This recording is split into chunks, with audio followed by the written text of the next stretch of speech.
হুরায়রা রাদিয়াল্লাহু তাআলা আনহু বলেন, রাসূল সাল্লাল্লাহু আলাইহি সাল্লাম বলেছেন, মান কানা লাহু সা ওয়ালাম ইজাহি ফালা ইয়াকরাবান্না মুসাল্লানা।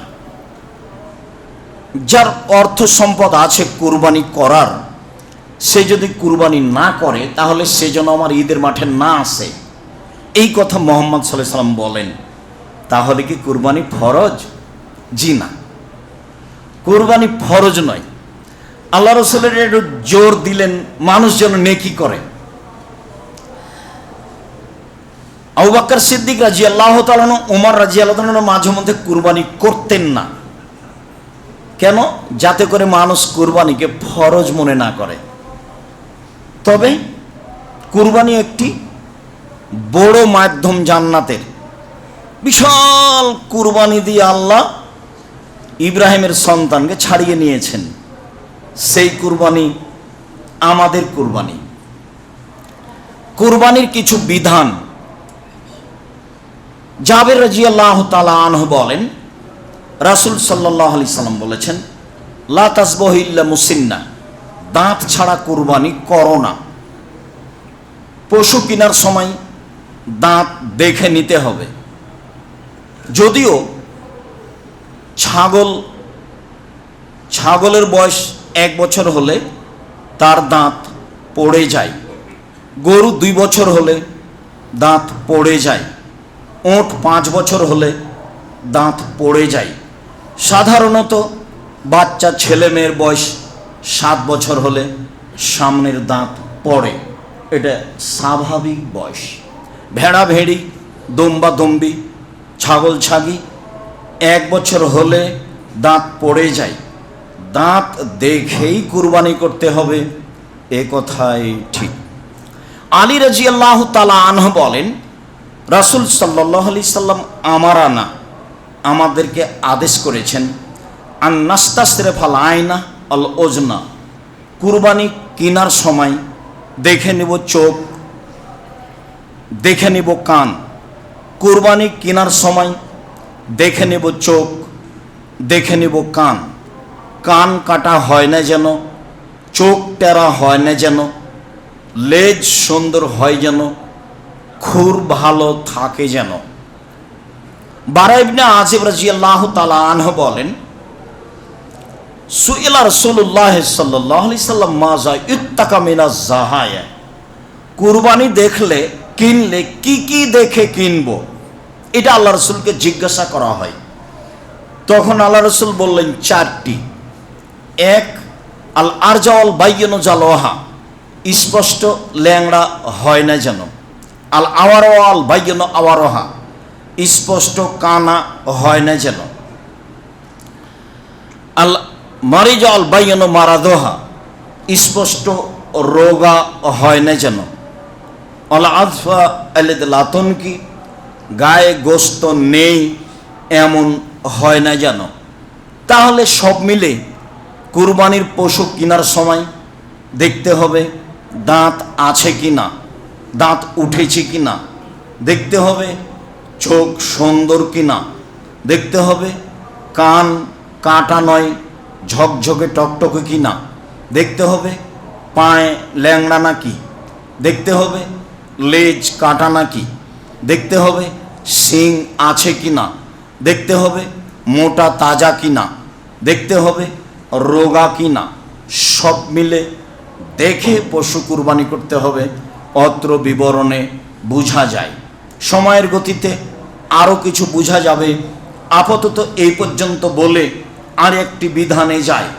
উম্মু সালমা রাদিয়াল্লাহু তাআলা আনহা বলেন, রাসূল সাল্লাল্লাহু আলাইহি সাল্লাম বলেছেন, মান রাআ জালালা হেলালা দিলে হিজ্জা, যে ব্যক্তি কুরবানির চাঁদ দেখল, ওয়ারাদা ইউজাহিয়া, এবং কুরবানি করার ইচ্ছা পোষণ করল, ফালা ইয়াখুজ মিন শারিহি ওয়ালা মিন আজফারিহি, সে যেন নখ না কাটে, সে যেন চুল না কাটে, সে যেন নখ না কাটে, সে যেন চুল না কাটে। কুরবানি যিনি করবেন মূলত তারই ওপরে এই বিধান। ছেলেমেয়েরা সবাই মিলে এ আমল করতে পারে, তাতে কোনো সমস্যা নেই, বরং করাই ভালো। তবে বিধান মূলত যিনি মালিক তার, তা মনে রেখো, কিয়ামত পর্যন্ত অন্তত একটি পরিবারের পক্ষ থেকে একটি প্রাণী কুরবানি হতে হবে। আতা ইবনে ইয়াসার রাদিয়াল্লাহু তাআলা আনহু বলেন, সাআলতু আবা আইয়ুব আল আনসারী, আমি আইয়ুব আনসারীকে জিজ্ঞাসা করলাম, আচ্ছা ভাইজান, কাইফা কানাতি যাহায়া ফি আহাদি রাসূলিল্লাহ সাল্লাল্লাহু আলাইহি ওয়াসাল্লাম, রাসূলের যুগে কুরবানি প্রথাটা কেমন ছিল, রাসূলের যুগে সাহাবীগণ কিভাবে কুরবানি করতেন, এটা জিজ্ঞাসা।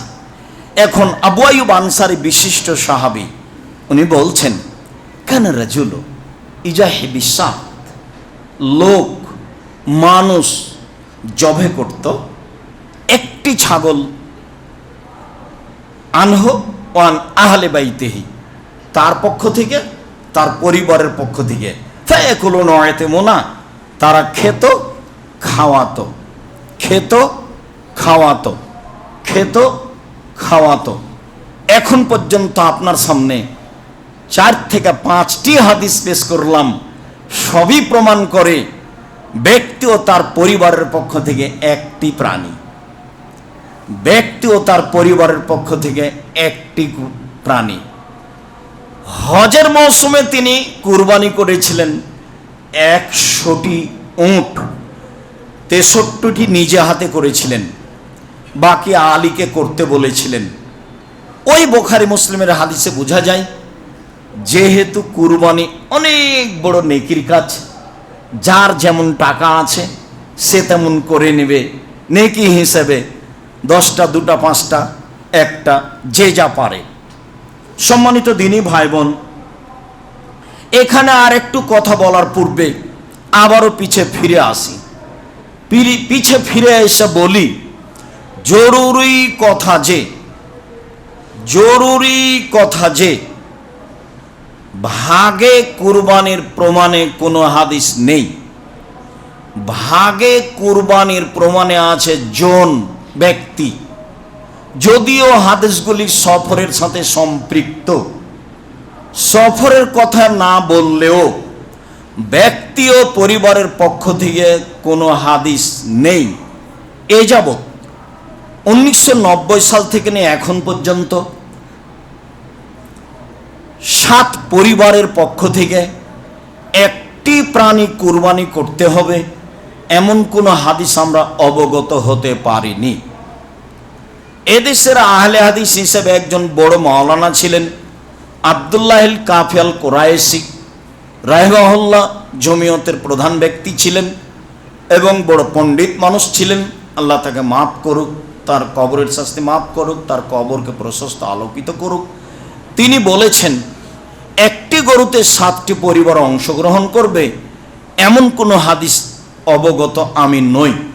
আর আমি আব্দুর রাজ্জাক বিন ইউসুফ সাধারণ মানুষ, একেবারেই সাধারণ। আপনাকে আমি খুব ভালোবাসি। আমার দীর্ঘ 35 বছরের তদন্তে আমার বিদ্যা কম, তদন্ত করি বেশি, আপনার বিদ্যা বেশি, এটা আমি মেনে নিই। আমার তদন্তের অভাব নাই আলহামদুলিল্লাহ। তাতে আমার অবগতিতে একটা গরুতে, একটা প্রাণীতে 7টা পরিবার অংশগ্রহণ করবে এমন কোনো হাদিস এই যাবৎ প্রমাণ হয়নি, কিয়ামত পর্যন্ত প্রমাণ হবে না বলে আমার জোরালো দাবি। সম্মানিত দিনী ভাই বোন, ইনশাআল্লাহ। এরপরে আমি বলছি, পরিবারের পক্ষ থেকে পশু কুরবানি করুন। টাকা বেশি আছে, ঢাকায় ব্যবস্থা রয়েছে আজও উট কুরবানি করার, করেন, উট কুরবানি করেন, বেশি নেকির ব্যাপার, একাধিক করেন। তো টাকা কম আছে, ষাঁড় করেন, কয়েক লক্ষ টাকা দিয়ে বড় মোটা তাজা হৃষ্টপুষ্ট ষাঁড় কিনেন। টাকা কম আছে, খাসি কিনেন। টাকা কম আছে, ছাগি কিনেন। ছাগি বুঝি না, যেগুলো বাচ্চা দেয়। টাকা কম আছে, ভেড়া ভেড়ি কিনেন। আজও বাজারে ভেড়া ভেড়ির দাম সবচেয়ে কম। একটা ভাগা নিতে যা টাকা লাগবে তাতে অন্তত 3টে ভেড়া কিনে পাওয়া যায়।